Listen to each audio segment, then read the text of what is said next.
¿Qué tal amigos? El día de hoy les traigo la historia, por fin, de Premiere que tanto me han pedido. Y antes de comenzar no olviden suscribirse al canal, recuerden que con eso ayudan bastantísimo. Y comenzamos. Y empezamos en la década de los 20, específicamente 1922, en una época en la que el jazz pues era lo máximo. El constructor George Smith se junta con el baterista profesional Albert de la Porta y lanzan Premiere. Esto en Londres, en un área que en aquel entonces era el corazón de la música en vivo, y rápidamente la fábrica que se encontraba en la calle Berwick empieza la producción de sus baterías y otros instrumentos de percusión. En la década de los 30, ya con Fred de la Porta a la cabeza de la compañía, Premiere empieza a desarrollar nuevos instrumentos y pues bueno, van a la par con todo el crecimiento que va sucediendo en la época. El jazz ya empieza a influenciar tanto en el teatro, en grabaciones, empieza a salir ya de la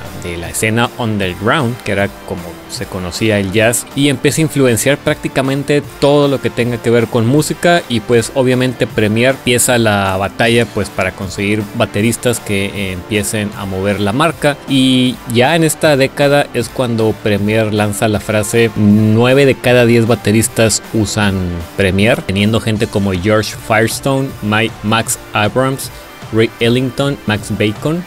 Se desarrolla algo llamado The Console System, que es como una versión, lo que conocemos hoy como un rack de batería, y empieza a tener bastante auge. Y aunque no se le conoce con este nombre de propiamente un rack, pues empieza a mover bastante entre bateristas conocidos. También las baterías principiantes de la marca Olympic empiezan a hacer su aparición en esta década. En la década de los 40 pues viene la Segunda Guerra Mundial, y como hemos visto prácticamente en todas las marcas que pasaron por la Segunda Guerra Mundial, Premiere no la excepción. Manda a todos sus ingenieros, a todos sus constructores que trabajaban con metal a la guerra. No tanto a la guerra, sino los mandan a construcción de pues armamento, cualquier cosa que se necesite para la Segunda Guerra Mundial. Y esto lo menciono porque esto lo hemos visto en absolutamente todas las marcas de las que he hablado. Todas las que han pasado por la Segunda Guerra Mundial, todas tienen este proceso. Todo mundo mandó gente a construir cosas para la Segunda Guerra Mundial, y esto nos habla del alcance primero que nada de esta guerra. Todas las compañías durante estas épocas dejaron de producir, o al menos no al nivel que producían antes de esto. Y bueno, no sé, es un detalle importante porque lo hemos visto en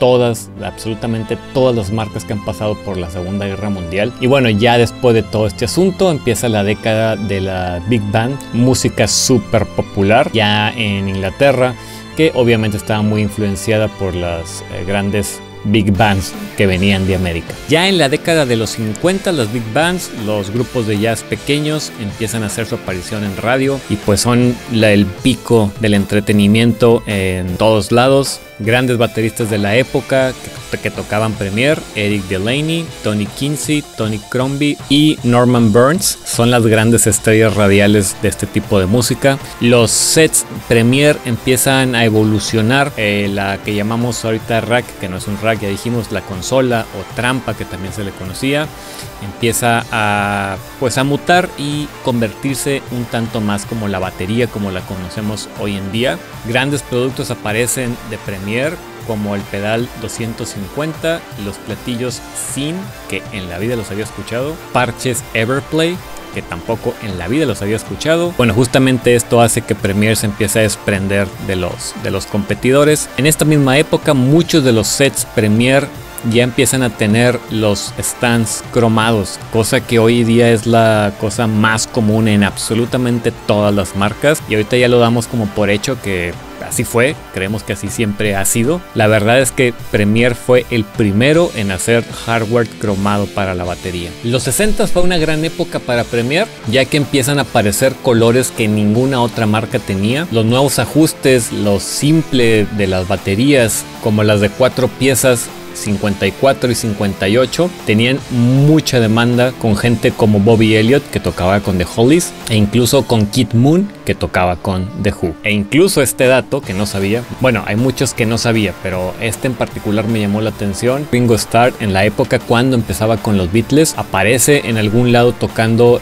un set Premier Mahogany Duroplastic. Otros bateristas de la era de bebop que usaban Premier, Kenny Clarke, Art Blakey, Philly Joe Jones, que pues bueno, picos históricos en la batería, pues usaban Premier. Sam Woodyard, baterista de Duke Ellington, de la orquesta de Duke Ellington, que se volvió una influencia para generaciones que vinieron después. También en esta época se lanza la tarola 2000. Y para la época de los 70s, Kenny Clarke fue otro detonador detrás de la innovación de Premier con las baterías Resonator, o se vendían como un shell adentro de otro shell, un concepto más o menos así. Y el asunto era que podías tocar varios estilos musicales con esta batería, desde un trío de jazz hasta rock en un estadio.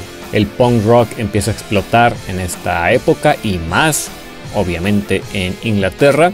Entonces, ¿qué pasó? Como estas baterías están hechas en Inglaterra, los grupos que tocaban este tipo de música, pues bueno, no fue nada raro que empezaran a escoger este tipo de baterías. Podíamos ver a Paul Cook, baterista de los Sex Pistols, a Rod Scabies, baterista de The Damned. Durante toda esta transición setentera musical aparece la New Wave y empiezan a aparecer nuevos nombres en las baterías como Clem Burke, que es baterista de Blondie, y eventualmente empiezan a venir nombres bastante más grandes como Phil Collins. En la época de los 80s, la serie Elite, Resonator, Soundwave y Club daban una infinidad de opciones para todos los estilos. En esta época también se inventa el Hardware Trilock, donde también había un pedal, el 252, que era opción para todos los rockeros ya de la época. También salen las tarolas Project One y Heavy Rock, y también las series para principiantes APK y XPK, que según los conocedores, la calidad de estas baterías estaba muy por encima del promedio de las baterías de gama baja, comparado con otras marcas. Para estas épocas también se une Carl Palmer